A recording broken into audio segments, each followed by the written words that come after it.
பகவத்கீதையில் 4வது சாப்டரில் 38வது ஸ்லோகம். நஹி ஞானேன சத்ருஷம் பவித்ரம் மிக வித்யதே தத்ஸ்வயம் யோக சம்சித்திஹி காலேனாத்மனி விந்ததி. இப்போ இதுக்குள்ள அர்த்தத்தை பார்க்கலாம். கண்ணன் அர்ஜுனன்ட்ட சொல்லின்னு இருக்கார், அக்னிக்கு பவித்திரமான தன்மை உண்டு. 2 ஏற்றம் இருக்குது. என்னென்னா, ஒன்று எதை போட்டாலும் பொசுக்கி சாம்பல் ஆக்கிடும்.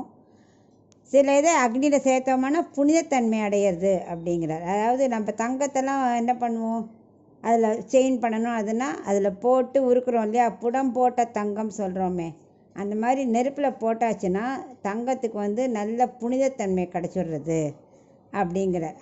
அதை மாதிரி இந்த ஆத்ம ஞானம் இருக்கு இல்லையா, அது கிடச்சிடுத்துன்னா அந்த அக்னியில் நம்ம அனாதிகால பாவம் அதில் போட்டோமானா அது அப்படியே பொசுக்கி நெருப்பில் போட்டுட்டு நம்ம பாவங்களாம் நீக்கிட்டு புனிதத்தன்மை அடையிறோம். நமக்கு அந்த புனிதத்தன்மை பவித்திரமான தன்மை அடைஞ்சிடும். ஏன்னா அந்த ஆத்ம ஞானங்கிற நெருப்பு இருக்கு இல்லையா, அது கர்மாவை என்ன பண்ணும், அது எல்லாத்தையும் அதில் நம்ம கர்மாவை பண்ண பாவத்தெல்லாம் அதில் போட்டுருவோம் இல்லையா, அது எல்லாத்தையும் எடுத்துகிட்டு நமக்கு புனிதத்தன்மை கொடுத்துருன்னு விளக்குறார்.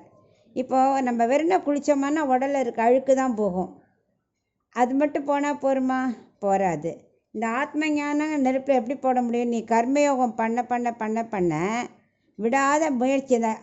நித்திய கர்மா நைமித்திய கர்மாலாம் சொன்னார் இல்லையா, அதெல்லாம் பண்ண பண்ண பண்ண இந்த காலப்போக்கில் பாவம் அப்படியே அழிஞ்சு நமக்கு ஆத்ம ஞானங்கிற இது சித்திக்கும். அந்த ஆத்ம ஞானங்கிற அக்னி வந்த உடனே அது சூரியன் மாதிரி பவர்ஃபுல்லாகிடும்.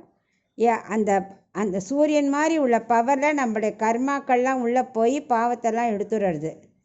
எப்படி சூரியன் எப்படி இருந்தாலும் மேகம் மறைக்கிற மாதிரி இருக்கும், ஆனால் ஒரு காற்று கலைஞ்சால் மறுபடியும் எவ்வளோ ஒளி விடுறது. அதை மாதிரி நம்ம செய்கிற பாவங்கள் கர்மயோகம் பண்ண பண்ண பண்ண பண்ண ஆத்ம ஞானம்ங்கிற சூரியன் ஒளி விட ஆரம்பிச்சிடும் அப்படின்னு இந்த ஸ்லோகத்தை அவனுக்கு அர்ஜுனனுக்கு விவரிக்கிறார். அது மாதிரி நம்ம கேசவான்னு நாமத்தை சொல்லிகிட்டு இருந்தால் கூட பாவம் போயிடும். எப்படி இருட்டில் ஒரு சின்ன விளக்கு ஏற்றி வச்சா கூட எப்படி ஃபுல் அந்த ரூமு வெளிச்சம் வருது, அது மாதிரி பகவானோட நாமத்துக்கு அவ்வளோ பவர். அப்படி இருக்கும்போது நம்ம கர்ம யோகம் பண்ண பண்ண பண்ண பண்ண நமக்கு ஆத்ம ஞானம் சித்திக்குங்கிறத அவனுக்கு விவரமாக சொல்கிறேன்.